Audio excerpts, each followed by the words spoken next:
ഇതിൽ നിന്ന് അത്ര പെട്ടെന്ന് ഊരിപ്പോകാൻ പറ്റും എന്നെനിക്ക് തോന്നുന്നില്ല. ഇനി അവരെ ചോദ്യം ചെയ്യുക എന്ന് പറയുന്നത് ചിലപ്പോൾ ഇവർക്ക് ഇത്തിരി ബുദ്ധിമുട്ടായിരിക്കും. ഒന്നീ ക്ലിഫ് ഹൗസിലോട്ട് പോകണം, കാരണം നമ്മുടെ ബഹുമാന്യനായ മുഖ്യമന്ത്രിയോടൊപ്പം അവർ താമസിക്കുകയാണെങ്കിൽ അങ്ങോട്ട് കൊണ്ടായിട്ട് വരും. അല്ലെങ്കിൽ മുഹമ്മദ് റിയാസിൻ്റെ മന്ത്രിമന്ദിരത്തിലേക്ക് വീണ്ടും അങ്ങോട്ട് ചെല്ലുണ്ടായിട്ട് വരും. ഇവിടെ ഏതെങ്കിലും മന്ത്രിമന്ദിരത്തിലേക്ക് ഏതായാലും ഇവർ കടന്നു ചെല്ലുക എന്ന് പറയുന്നതിന് വലിയ താമസമൊന്നുമില്ല. ഈ അന്വേഷണം തടസ്സപ്പെടുത്തുക എന്നുള്ളതാണ് ഇതിൻ്റെ ഉദ്ദേശം എല്ലാവർക്കും അറിയാം. ഈ അന്വേഷണം ശ്രീമതി വീണ തൈക്കണ്ടിയിലേക്കും മുഖ്യമന്ത്രിയിലേക്കും നീളാതിരിക്കാനുള്ള ഒരു വലിയ തത്രപ്പാടായിരുന്നു ഇവിടെ കാണിച്ചത്, ഈ ഹൈക്കോടതിയെ സമീപിച്ചത്. അത് നമ്മുടെ ബഹുമാന്യനായ മുഖ്യമന്ത്രിയൊക്കെ സമ്മതിക്കുന്നിടത്തോളമുള്ള കാര്യങ്ങളാണ് ഈ എഴുതി വരുന്നത്. കാണുമ്പോൾ നമുക്ക് വളരെ സങ്കടമുണ്ട്. പക്ഷേ ഇൻകം ടാക്സിൻ്റെ ഇൻ്ററിം സെറ്റിൽമെൻറ്റ് ബോർഡിൻ്റെ ആ ഉത്തരവ്, അതിൽ നിന്ന് നമുക്ക് കാര്യങ്ങളെല്ലാം വ്യക്തമാണ്. അതിൻ്റെ പുറത്ത് വേറെ നടപടികളെന്ന് പറഞ്ഞാൽ അവരെ സംബന്ധിച്ചിടത്തോളം ഇൻകം ടാക്സിൻ്റെ ആ പ്രശ്നം അവസാനിച്ചു കഴിഞ്ഞാൽ അവരുടെ കാര്യം തീർന്നു.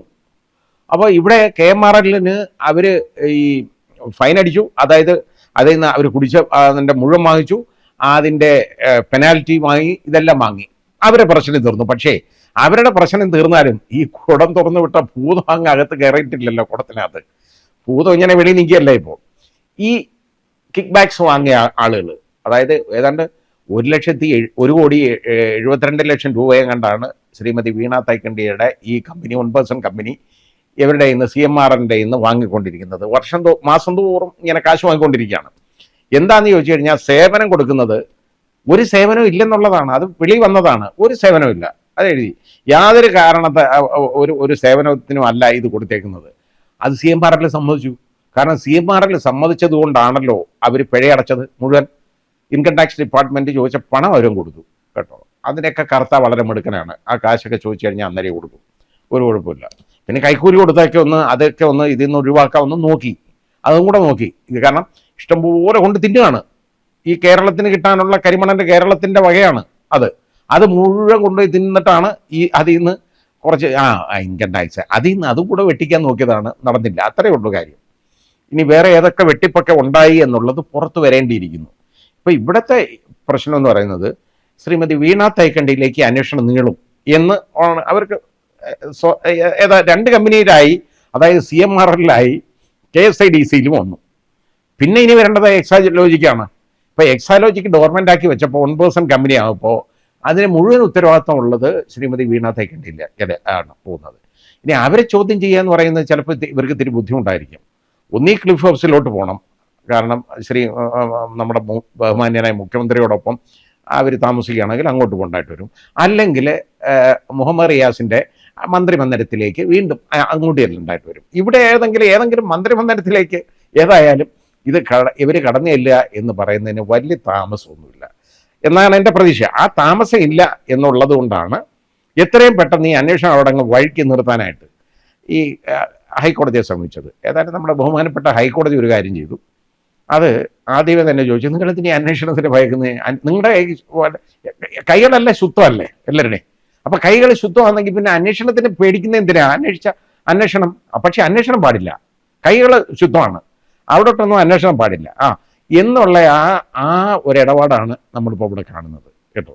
അപ്പോൾ അതിന് അങ്ങോട്ട് പോകാതിരിക്കാൻ വേണ്ടിയാണ് KSIDCയെ കൊണ്ട് ഇത് കൊടുപ്പിച്ചത്. കാരണം മറ്റവർക്ക് രണ്ടുപേർക്കും ക്രെഡിബിലിറ്റി ഇല്ല എന്നുള്ളത് വെളിയിലായി. കാരണം എക്സാലോജിക്കിനും ഇല്ല, CMRLനും ഇല്ല. CMRL വലിയ കള്ളത്തരം കാണിച്ചാണ് ഈ പുറത്ത് വന്നത്, ഈ കാര്യം വെളിയിലോട്ട് വന്നത്. എക്സാലോജിക്കാണെങ്കിൽ ഇതുപോലെ കിക്ക് ബാക്ക് ഇങ്ങനെ വാങ്ങിക്കൊണ്ടിരുന്നു, മാസാമാസം അത് നല്ല രീതിയിൽ കൈപ്പറ്റിക്കൊണ്ടിരുന്നതിൻ്റെ തെളിവ് പുറത്തു വന്നു. അത് ആ കമ്പനിയുടെ കഴിവോ അല്ലെങ്കിൽ ശ്രീമതി വീണ തൈക്കണ്ടിയുടെ കഴിവായിട്ട് ഞാൻ കണക്കാക്കുന്നില്ല. അത് നമ്മുടെ ബഹുമാനപ്പെട്ട മുഖ്യമന്ത്രി കേരളം ഭരിക്കുന്നു എന്നുള്ള ഒരൊറ്റ കാരണം കൊണ്ടാണ് ഈ എക്സാലോജിക്ക് പോലുള്ള ഇങ്ങനെയുള്ള ഒരു കമ്പനിയെ പിടിച്ച് ഇതുപോലുള്ള ഈ പണം ഇങ്ങനെ കൊടുത്തുകൊണ്ടിരുന്നത്. കാരണം അത് ആർക്കെങ്കിലും പണം കൊടുത്താൽ മതി, കാര്യം തീർന്നു. ആർക്കെങ്കിലും ഒരാൾക്ക് കൊടുത്താൽ മതിയല്ലോ. ഒന്നിച്ചൊരു വലിയ എമൗണ്ട് കൊടുത്തു ആദ്യം, അത് കഴിഞ്ഞിട്ട് ബാക്കി ഇതുപോലെ മാസം ഇതുപോലെ കൊടുത്തുകൊണ്ടിരിക്കുകയാണ്. ഒന്നിച്ച് കൊടുത്തത് PVക്കാണ് കൊടുത്തേക്കുന്നത് കേട്ടോ. അത് ആ രീതിയിലാണ്. അപ്പോൾ ഈ അന്വേഷണം തടസ്സപ്പെടുത്തുക എന്നുള്ളതാണ് ഇതിൻ്റെ ഉദ്ദേശം എല്ലാവർക്കും അറിയാം. ഈ അന്വേഷണം ശ്രീമതി വീണ തൈക്കണ്ടിയിലേക്കും മുഖ്യമന്ത്രിയിലേക്കും നീളാതിരിക്കാനുള്ള ഒരു വലിയ തത്രപ്പാടായിരുന്നു ഇവിടെ കാണിച്ചത് ഈ ഹൈക്കോടതിയെ സമീപിച്ചത്. അതിനും ഇനിയും വീണ്ടും വെച്ചിട്ടുണ്ട്. ആ കേസ് തീർന്നിട്ടില്ല. ആ അഭിഭാഷകൻ ഇനി ഹാജരാകുമ്പോഴും ഈ 25 ലക്ഷം രൂപ വീതം പൊതുജനങ്ങൾ കൊടുക്കണം. അത് കൊടുത്തോട്ടെ. കാരണം ഇവിടെ ഇവരെയൊക്കെ ഭരിക്കാനായിട്ട് തിരഞ്ഞെടുത്ത് മൃഗീയ ഭൂരിപക്ഷം കൊടുത്ത ജനങ്ങൾ ഇവിടെ ഉള്ളവന്മാരല്ലേ. ഇവരൊക്കെ അനുഭവിക്കട്ടെ, കൊടുക്കട്ടെ പണം. എൻ്റെതും പോവും ശകലം, സാരമില്ല, പോട്ടെ. ഇത് നമ്മളിന്ന് മനസ്സിലാക്കണം. അപ്പോൾ ഇത് ആ CPM തന്നെ ഉള്ള ഒരുപാട് ആളുകൾക്ക് ഇതിനോട് വളരെ അമർഷമുണ്ടെന്ന് പറഞ്ഞാൽ എനിക്ക് ഒരുപാട് ലെറ്ററുകൾ വരാറുണ്ട്. അതുകൊണ്ടാണ് ഞാൻ പറഞ്ഞത്. അതിനകത്ത് ഉള്ളടക്കം ഒന്നും ഞാൻ പറയുന്നില്ല, അത് ശരിയല്ലാത്തതുകൊണ്ടാണ് ഞാൻ പറയാത്തത്. അത് നമ്മുടെ ബഹുമാന്യനായ മുഖ്യമന്ത്രിയൊക്കെ സമ്മതിക്കുന്നിടത്തോളമുള്ള കാര്യങ്ങളാണ് ഈ എഴുതി വരുന്നത്. കാണുമ്പോൾ നമുക്ക് വളരെ സങ്കടമുണ്ട്. കാരണം നമ്മുടെ ഒരു മുഖ്യമന്ത്രി എന്ന് പറയുന്ന ആൾ ഇതുപോലുള്ള അലിഗേഷൻസ്, ആരോപണങ്ങൾ പിടിച്ചു വെക്കുന്നല്ലോ. എന്നിട്ട് ആരോപണങ്ങൾ വരുമ്പോൾ അത് അന്വേഷിക്കാതിരിക്കാനുള്ള എല്ലാ മാർഗങ്ങളും ചെയ്യും. അതാ ചെയ്തുകൊണ്ടിരിക്കുന്നത്. ബാക്കി അതിനെ പുറത്തോട്ട് കമ്പനി ശ്രീമതി വീണ തൈക്കണ്ടിയിൽ കമ്പനി തുടങ്ങിയ എങ്ങനെയാണെന്നോ അതിനെക്കുറിച്ചൊന്നും ഞാൻ പറയുന്നില്ല. അതൊക്കെ അവരും ഒക്കെ പറയുന്നതൊക്കെ ശരിയായിട്ട് ആളുകൾ ധരിച്ചോട്ടെ. കാരണം എന്തെങ്കിലും ഒരു കാര്യം പറയണമല്ലോ, പറഞ്ഞോട്ടെ. അപ്പോൾ ആ രീതിയിൽ പോയിക്കൊണ്ടിരിക്കുക കാര്യങ്ങൾ. വളരെ വളരെ ബുദ്ധിമുട്ടുള്ള ഒരു സാഹചര്യമാണ്. നമുക്കൊക്കെ നാണക്കേടുണ്ടാകുന്ന ഒരു സാഹചര്യമാണ്. അതാണിപ്പോൾ വന്നുകൊണ്ടിരിക്കുന്നത്. പക്ഷേ ഇതിൽ നിന്ന് അത്ര പെട്ടെന്ന് ഊരിപ്പാൻ പറ്റും എന്നെനിക്ക് തോന്നുന്നില്ല. പിന്നെ ജനങ്ങളുടെ അടുത്ത് പറഞ്ഞാൽ ജനങ്ങളെ എന്ത് പറഞ്ഞാൽ പറ്റിക്കാൻ വയ്യാത്തതെന്നൊരു സിനിമയെ ചോദിക്കുന്നത് കേട്ട്. ആ ജനങ്ങളെ എന്ത് പറഞ്ഞാൽ പറ്റിക്കാൻ വയ്യ എന്ന് പറഞ്ഞാൽ ഈ ജനങ്ങളെ പറ്റിക്കപ്പെടാനായിട്ട് നിൽക്കുന്ന ജനങ്ങളുണ്ട്. അവരെ എന്ത് പറഞ്ഞു വേണമെങ്കിലും പറ്റിക്കാം. ആ രീതിയിലേക്കും ഇപ്പോൾ ഒരു പുതിയ കഥ അങ്ങ് മെനഞ്ഞെടുക്കും. ഞങ്ങളെ അങ്ങനെ ചെയ്യുന്നു ഇങ്ങനെ ചെയ്യുന്നു എന്ന് പറഞ്ഞാണ് ആ രീതിയിലാണ് ഇനി പോകുന്നത് കേട്ടോ. ഇതെല്ലാം അത് മറ്റവർ ചെയ്യുന്നതാണ്, ഇവർ ചെയ്യുന്നതാണ്, രാഷ്ട്രീയ പകപോക്കലാണ് ഇത്. ഏതായാലും ഇവിടെ എന്തോ പകപോക്കലെന്ന് എനിക്കറിയത്തില്ല. ഇതുപോലെ പേരെഴുതി വന്നു. ഈ പേരെഴുതി വന്നേക്കുന്ന ആളുകളെല്ലാം ബുദ്ധിമുട്ടിലാവും എന്ന് തന്നെയാണ് എൻ്റെ പ്രതീക്ഷ. ശരിയായ രീതിയിൽ ഇതിനെ നടപടിയെടുത്താൽ അത് ബാക്കി ചെയ്യേണ്ടത് സെൻട്രൽ ഗവൺമെൻറ്റാണ്. ഇതിനകത്ത് ബാക്കി കാര്യങ്ങൾ ചെയ്യേണ്ടത്. കാരണം ഇത്തരത്തോളം ഇത് പലപ്പോഴും കള്ളപ്പണം വെളുപ്പിക്കാനൊക്കെ ഉള്ള മാർഗമായിട്ട് മാറിയിട്ടുണ്ട്. ആ രീതിയിലേക്ക് പോയിക്കൊണ്ടിരിക്കുക കാര്യങ്ങൾ. അതിനെക്കുറിച്ചൊക്കെ അന്വേഷണം നടത്തുന്നതാണ്. ഏതായാലും ഇപ്പോൾ ഇതിൻ്റെ സീരിയസ് ഫ്രോഡ് അന്വേഷിക്കുന്ന ഏജൻസി അന്വേഷിക്കുക എന്ന് പറഞ്ഞാൽ കുറച്ച് ബുദ്ധിമുട്ടുള്ള ഒരു കാര്യമാണ്.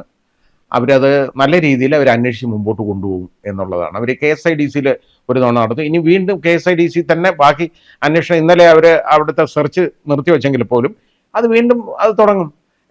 ആദ്യം CMRL പോയി, ഇനി രണ്ടാമത് KSIDC വന്നു, ഇനി മൂന്നാമത് പോകേണ്ടത് എക്സാലോജിക്ക്, അതായത് ശ്രീമതി വീണ തൈക്കണ്ടിയിലേക്കാണ്. അപ്പോൾ അത് എങ്ങനെയെങ്കിലും ഒതുക്കി വെക്കുന്നതിന് വേണ്ടിയാണ് ഈ ഹൈക്കോടതിയെ സമീപിച്ചത്. പക്ഷേ ഹൈക്കോടതി സമയോചിതമായിട്ട് അതിനകത്തൊരു തീരുമാനമെടുത്തു. കാരണം നിങ്ങൾ ഭയക്കേണ്ട കാര്യം എന്താ, അന്വേഷണം തടസ്സപ്പെടുത്താൻ ഒക്കത്തില്ല. അത് അന്വേഷിക്കല്ലേ, അന്വേഷിക്കട്ടെ. അന്വേഷിച്ചാൽ നിങ്ങൾക്ക് കൈകൾ ശുദ്ധമാണെങ്കിൽ പിന്നെ എന്താ പ്രശ്നം? കൈകളെല്ലാം ശുദ്ധമല്ലേ, അപ്പോൾ പിന്നെ പ്രശ്നമില്ല, അന്വേഷിക്കട്ടെ എന്ന് വിചാരിച്ചാൽ പോരെ.